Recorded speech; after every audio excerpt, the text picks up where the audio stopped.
Pop artists, including my personal favorite, Bobby Van Jaarsveld, Amanda Black, Bok van Blerk, Refentse, Emtee and Black Motion. That's the Heritage Unity Festival, which takes place on the 24th of this month at Carnival City at the festival lawns. Now, it's organized by Pakiso and Tsosto Matlolane of Vees Entertainment, and they're joining us to tell us more about all that we can expect at the festival. Very good morning and welcome to Morning Live. Good morning, pal. Thanks for having us. Well, it's ladies first. If you could quickly take us through where the idea of this Heritage Unity Festival comes from and why you found it important to promote social cohesion through music. Okay, we actually saw that, look, our country is 23 years into democracy, and we're still divided along ethnic lines, along linguistic lines, we're still divided along racial lines even, you know. We are supposed to be at a period where we have that spirit of the 1995 Rugby World Cup where we were all together. It seemed like it was going well until recently with all the videos that are viral, that are going viral with the racial tensions. Our country's at its racial peak all of a sudden. You know, it started small, but it's escalating. And then we also thought that, look, we are here. What do we do as citizens? You know, we cannot expect the government to be doing it for us all the time. How can we best put black people and white people together? Then we thought of music. We said, if there's one thing that unites people is music. And taking heritage together with music, because heritage is who I am, and music is what we all tune to. You know, it's everybody's kind of language. So whether you're tapping to it or whatever, but it just brings us together. So we thought then, how do we bring our white counterparts into heritage? Because heritage usually, for some reason, speaks to black people, which is not supposed to be, because heritage is not culture, it is who we all are. So we brought in artists. If you can see, we've got a diverse lineup of artists. We've got your Afrikaans artists, top selling, so we know that people love them. And then we've got the top selling black artists, and we also have crossover, which is freshly ground, and people also like them. So by that, we're bringing everybody to the festival lawns at Carnival City, and we're saying, let us get together. Not only that, we are going to have an educational day. We are going to open lines of communication. We are going to make it an event that is not just one of those where you come and you get drunk and you go. We want people to learn. We want people to understand each other. We want people to visit the 11 official stores that we're going to be having representing our 11 official languages. Okay, Pakiso, I'll come to you. I mean, we're talking about music. We're talking about just really interacting across racial lines and, you know, using music to sort of unite us. What else can we expect at the festival outside of the music? Because, yes, we know we can all dance to music, but what else is there that people can look forward to?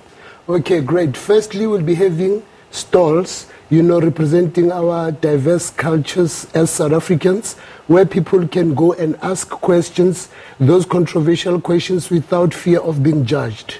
Another thing is that from the morning, as the gates open at 9 o'clock, we've got a lot of cultural activities, you know, from dancers, you know, from your Zulu dancers, Pedi, Tsonga, and belly dancers, you know, Indian and all that. So it's a fun-filled day activity. And another thing that people don't know we're going to have at the event, we're going to have a boxing ring. We've got these boxers, they are black and white. They've been boxing against racism. So they're gonna be at the event and box to show that you know, racism, it's not allowed, and they'll be fighting against racism to show that if you want to fight, you should go to the boxing ring and fight and not be boxing people everywhere you go. So we've got that as well, yeah, and then a whole lot of activities to educate people around heritage and culture.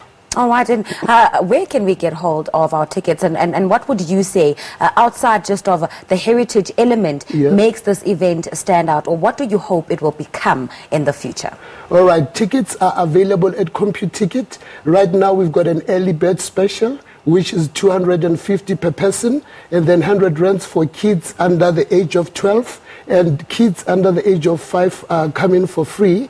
And then yeah, what we hope to achieve with this, we know that you cannot address the problem of racism or promote social cohesion just with one event. But we are saying, because this is an annual event, you know, come next year again and years to come, we'll be having more of this event. And then also, you know, we seek to start a movement with this of people who believe in unity. What we're saying is that we should learn to coexist as South Africans. So, you know, we'll be coming up with other activities as well. You know, we're busy in talks with Department of Education to teach children further in schools, you know, about social cohesion, about learning to live together, you know, to curb this racial tension that's scarring our country right now. Well, big ups to you guys for doing phenomenal work in making a better South Africa. Thank you so much for coming through this morning. That is Pakiso and Tsosto Matlolane, who are the organizers of the Heritage Unity Festival. All right, and,